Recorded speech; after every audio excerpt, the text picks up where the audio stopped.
നമസ്തേ, ഞാൻ ഹരി ചക്കോളം. ക്ഷേത്രത്തിലെ ശില്പങ്ങളൊക്കെ ചെയ്തിട്ടേ നമ്മൾ ഫേസ്ബുക്കിലൊക്കെ പോസ്റ്റ് ചെയ്യാറുണ്ട്. അറിയാവുന്നവരും സുഹൃത്തുക്കളും ഒട്ടും അറിയാത്തവരും ഒക്കെ ആയാലും വിളിച്ച് ഇതെങ്ങനെയാണ് ചെയ്തത്, ഇതിൻ്റെ ഉപയോഗം എന്താണ്, ഇതെങ്ങനെയാണ് അതിൻ്റെ വിശദീകരണങ്ങളൊക്കെ ചോദിക്കാറുണ്ട്.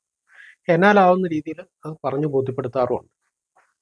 ഈ കഴിഞ്ഞ ദിവസമേ നമ്മുടെ ചക്കുളത്തമ്മയ്ക്ക് ഒരു കിരീടവും തിരുമുഖവും ചെയ്യാനുള്ള ഭാഗ്യമുണ്ടായി. അത് നിങ്ങളെ വിശദമായിട്ടൊന്ന് പരിചയപ്പെടുത്തുകയാണ്.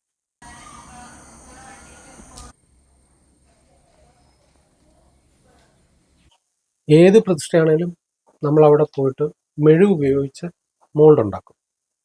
ആ മോൾഡിലാണ് സ്വർണ്ണമാണേലും വെള്ളിയാണേലും ചെമ്പാണേലും ഷെയ്പ്പാക്കി എടുക്കും. ആ ഷെയ്പ്പ് ചിത്രപ്പണികൾ പൂർത്തീകരിക്കുന്നതിന് മുമ്പേ 1-2 ആവർത്തി വെച്ച് നോക്കി സൈസ് കറക്റ്റ് ചെയ്തതിന് ശേഷം പണികൾ പൂർത്തീകരിക്കും.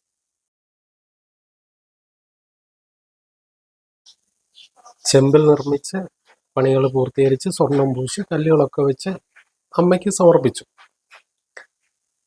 ഒരു ചാർത്തുമില്ലാതെ തന്നെ അതീവ സുന്ദരിയായ ഭഗവതിയാണ് ചക്കുളത്തമ്മ. ഇത് ഒരു പൊടികൂടെ സൗന്ദര്യം ഉണ്ടാവും എന്ന് ഞാൻ പ്രതീക്ഷിക്കുന്നു.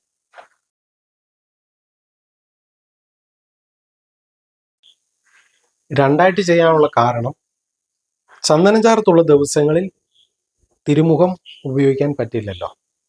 അല്ലാത്ത ദിവസങ്ങളിൽ രണ്ടും ചേർത്ത് ഉപയോഗിക്കുകയും ചെയ്യാം. അതായിരുന്നു അതിൻ്റെ ഉദ്ദേശം.